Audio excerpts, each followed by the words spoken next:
Big addition.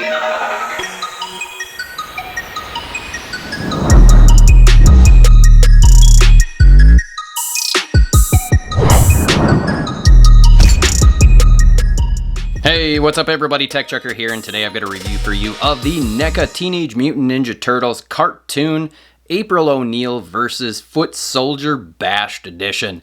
Now, I am extraordinarily excited to have these in hand, but there are some massive issues that I have with both of these figures, more so with the April O'Neil. So let's not waste any more time, let's go ahead and get right on into it. First things first, the Foot Soldier. This thing is really cool, and it's essentially exactly the same as the other ones that we've gotten.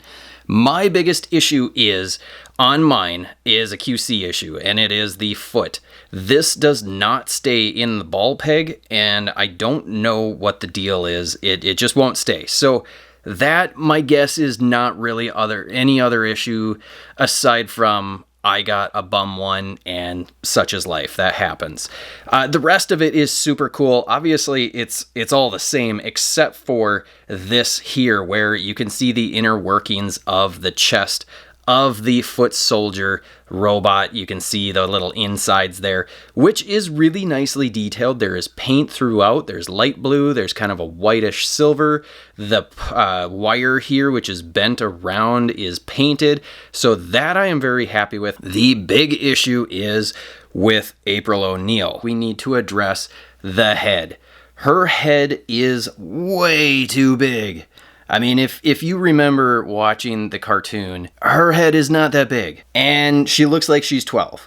And so I'm not a huge fan of this head, but it's not the end of the world for me. What I do think I like about this is the paint is very cleanly done. They did that shading style, which they've done throughout all of these, where there's a lighter yellow on the front, a darker yellow on the back. All of the panel lining is done pretty darn cleanly. I mean, it's not perfect by any means, but I think it's still pretty good. The face paint that they did on here is very clean. It just doesn't look like April O'Neil. Now, my other big issue that I have is the feet. I don't recall if her feet are this small or this pointy. They probably are, but because of that, and the fact that she's so incredibly top heavy, is she can be a little bit difficult to stand and balance on her own.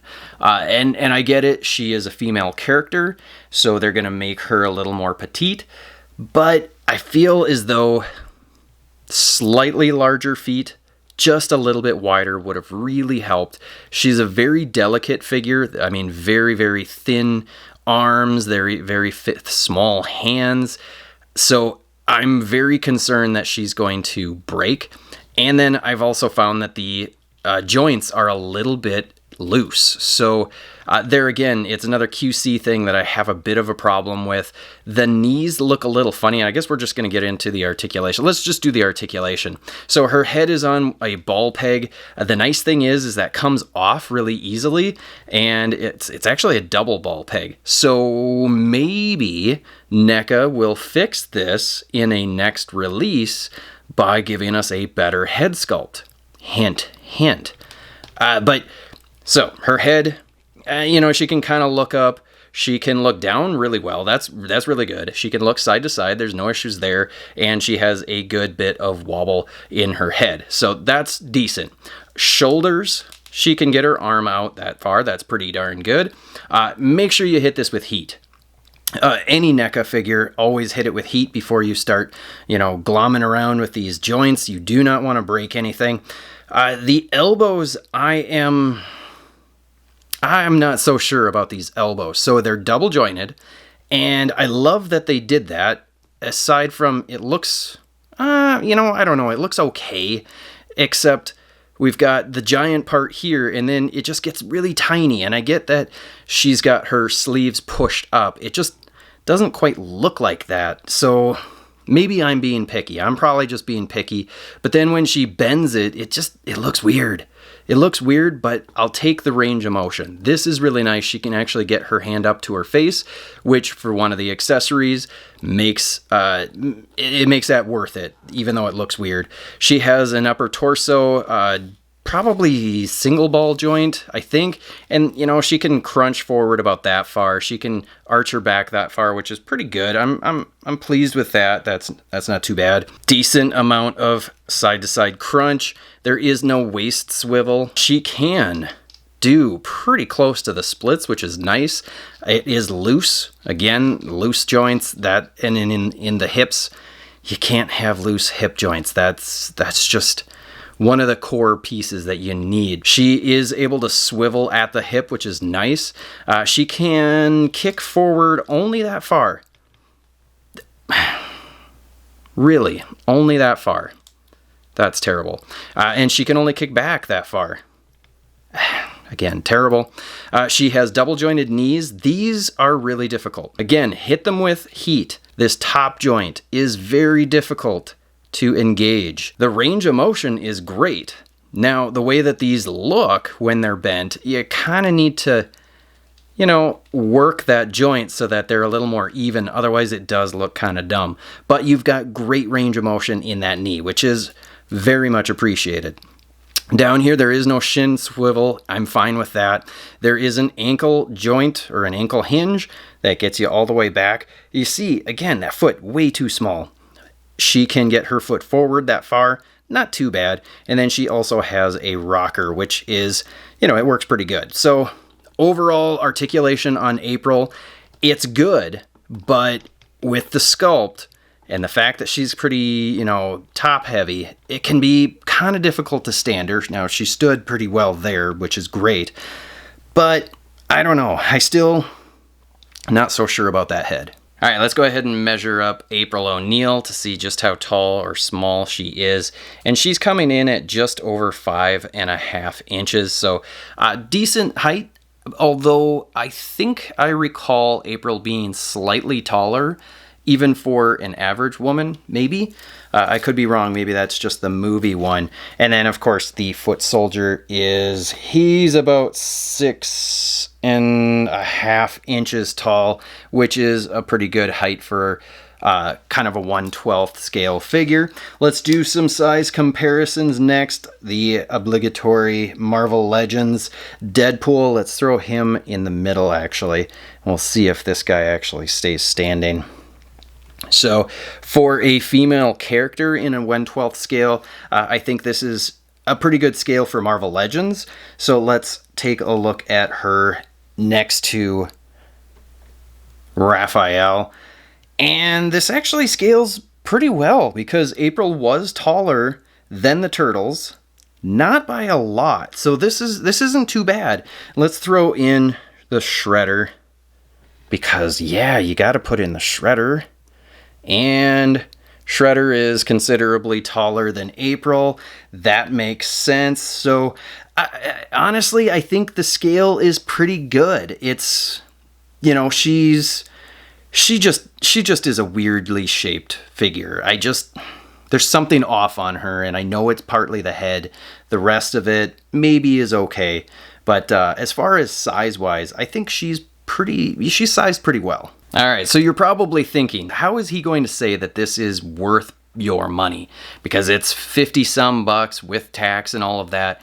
How is this set worth it? And it is worth it through the accessories. The foot soldier comes with a large number of hands, which is awesome. So you've got some like karate chop sort of handshake hands, and you've got some weapon hands.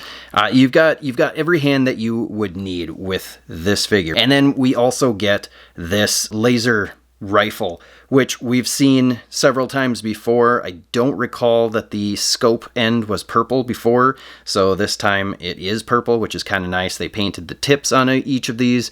It's nicely painted. I really like this weapon. And we get another communicator. This one happens to have Bebop's face in there, which is a nice touch that it's a little bit different, but it's still the same communicator that we got in the other sets. And then we have two throwing stars. One is orange and the other one is gray. And then lastly, he comes with this awesome gun. I don't recall what this is, but it's like a laser sort of gun, and it is sculpted perfectly. This thing is so cool, and they painted it perfectly. I mean, it is a superb looking piece. They did an amazing job with it. The handle grip is actually sculpted with the texture there. That is amazing. This little slider here, it doesn't slide, but there's an actual groove sculpted into it, which is amazing. I mean, the detail on this is spectacular. They did a great job with that. And then moving over to April's side of the accessories, she comes with two hands, or an extra set of hands. They are tiny, and this makes me a little bit nervous. I'm not a huge fan of these tiny, tiny, tiny little hands, but they will do the job as long as you don't break them so that they can hold her accessories. And then she comes with a turtle communicator, and let's double check to see if this thing opens, because it does. How cool is that? My giant stupid hands are in the way, but that is cool. It's painted really, really well. One missed opportunity here is there's no image of anybody on that communicator screen, but it's still painted really, really well. Then she comes with a reel-to-reel kind of like backpack sort of audio recording device with a microphone attached, which is awesome. It is painted very, very well. The strap is soft enough that you are going to be able to heat that up and kind of mold it to the way that you want it to conform to April's shoulder. Even better is if you don't want to deal with that wire holding the microphone, she has a separate microphone that you can use, which is also painted just as nicely, which is awesome. She also comes with this little orange guy, and I don't remember what his name is, if he actually had a name. I remember seeing him. I don't remember what episode. Somebody called him Orange Little Buddy. I don't know if that's actually his name, but I remember this little guy. And this is so cool to have this little creature. And that's the thing that is super fun about what NECA is doing, is bringing all of these little extra kind of Easter egg sort of things into the packaging. And again, that is also with this little guy. He's like a little gopher, but it's a statue. And if I recall, this statue, it was a statue in, I believe, Shredder's lair or whatever, and there's something inside of it. Obviously not in this, but you can see he's on a little platform statue sort of base. And it's so cool to have these things. And then the last accessory is the Channel 6 camera, and this thing is amazingly detailed. They did a great job with it. It is sculpted so well.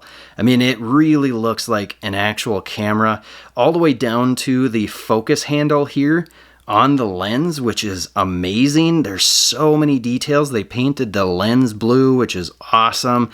I mean, they just went all out. I mean, you've got a little handle here. It's not articulated, which is fine because that would start getting a little bit weak. But I mean, this is so well done. So overall, as far as, is this thing worth the money? Is it worth $50? Is it worth $60? Even with the issues, with all of the accessories that these guys come with, I have to say it is very much worth the money. Even with the, the problem with the head sculpt, still worth it. Now, here's the question. Should you buy it? Do you have to have it? The answer is yes. Whether you love this version of April ONeil or not, it's a must for any Teenage Mutant Ninja Turtle fan. So go out and get it. Don't worry, I'm pretty confident that NECA is going to continue restocking Targets throughout the nation, at least in the US, till the end of the year at a minimum, because they've been doing that with all of their Target exclusive Teenage Mutant Ninja Turtle stuff. It just takes time. I know it's frustrating. I got mine from Nate's Toys and Collectibles. He had a great deal on an overstock sale, so go check him out on Nate's Toys and Collectibles on Facebook. Otherwise, stay strong. Don't pay scalper prices for these, because you should be able to get them in store again, is my guess. Alrighty, there you have it, folks. I hope you enjoyed this review. If you did, hit that like button, hit the subscribe and the bell notification, and I will see you in the next video.